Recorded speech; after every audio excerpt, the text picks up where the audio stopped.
सुशीलकुमार शिंदे यांना भाजपकडून मोठी ऑफर देण्यात आली आहे। यावर भाजपचे प्रदेशाध्यक्ष चंद्रशेखर बावनकुळे यांनी एक मोठं विधान केलंय, पाहूया। शुक्रवारी 19 जानेवारी रोजी देशाचे पंतप्रधान नरेंद्र मोदी दौऱ्यावर येत आहेत। त्यांच्या स्वागताची जय्यत तयारी करण्यात आली। या पार्श्वभूमीवर काँग्रेसचे माजी केंद्रीय गृहमंत्री सुशीलकुमार शिंदे यांनी बुधवारी सकाळ माध्यमांशी बोलताना भारतीय जनता पार्टीकडून मला आणि आमदार प्रणिती शिंदे यांना ऑफर आली होती असं सांगितलं आहे। त्याची सध्या राजकीय वर्तुळात चर्चा सुरू झाली आहे। दरम्यान भाजपचे प्रदेशाध्यक्ष चंद्रशेखर बावनकुळे हे सोलापुरात आहेत।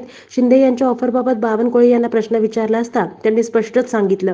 कशा पद्धतीने स्वागत होणार आहे, काय गिफ्ट असणार आहे त्यांच्यासाठी? कारण सुशीलकुमार शिंदे यांनी म्हटलंय की भाजपकडून मला आणि प्रणितीला ऑफर आहे, काय नक्की गिफ्ट असणार आहे का? मी आपल्याला अत्यंत जबाबदारीने सांगतो आहे, कुठली ऑफर भारतीय जनता पार्टीने सुशीलकुमार शिंदेजी किंवा प्रणिती शिंदे ते आमचे चांगले मित्र आहेत, ते आमचे पारिवारिक त्याचे संबंध आहेत, पण अशी कुठली ऑफर आम्ही त्यांना दिली नाही आहे। आणि चुकीच्या बातम्या या वर्तमानपत्रातून आणि मीडियाच्या माध्यमातून जात आहेत। भारतीय जनता पार्टीने कुठली ऑफर प्रणितीजी किंवा सुशीलकुमारजींना दिली नाही।